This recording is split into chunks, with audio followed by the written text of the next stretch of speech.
இங்கேருந்து next 3 to 5 years எதில் வந்து இன்வெஸ்ட் பண்ணலாம். ஸோ இன்வெஸ்டரை பொறுத்தவரையும் கோல்டு ரேலி ஆயிருக்கா, மியூச்சுவல் ஃபண்ட் ரேலி ஆயிருக்காங்கிறதெல்லாம் பாஸ்ட். நான் இன்னைக்கு இன்வெஸ்ட் பண்ண போகிறேன். இங்கேருந்து என்னுடைய ரிட்டர்ன் 3, 5, 10 இயர்ஸில் நான் ரிட்டர்ன் பார்க்கணும் அப்படின்னு சொன்னால் 2 ஆப்பர்ச்சுனிட்டி இருக்குது. கோல்டு வந்து ஏற்கனவே 90% லாஸ்ட் 18 monthsல. இது வந்து -20% இருக்குது. ஒன்று வந்து ஆல்மோஸ்ட் டபுள் ஆகிருக்கு, இன்னொன்று 20% இருக்குது. அண்டு காலாங்காலமாக வந்து பார்த்தோன்னா ஈவன் டுடே சென்செக்ஸ் இன்றைக்கி வந்து 74,000 பாயிண்ட் இருக்குது. அது வந்து 1979-80 ஸ்டார்ட் ஆனது. அன்றைக்கி 100 பாயிண்ட்.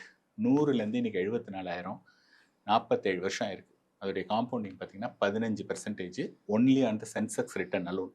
இந்த சென்செக்ஸில் இருக்கக்கூடிய கம்பெனிலாம் வந்து டிவிடெண்ட் கொடுக்குது.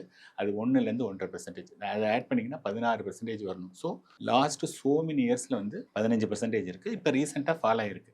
ஸோ இந்த அசெட் கிளாஸ் வந்து it is known for more than double digit return. Whereas கோல்டை பொறுத்தவரையும் பேரிங் திஸ் 18 months ரேலினால லாஸ்ட் 5 years, 7 years, 10 yearsலாம் இட் லுக்ஸ் வெரி குட்.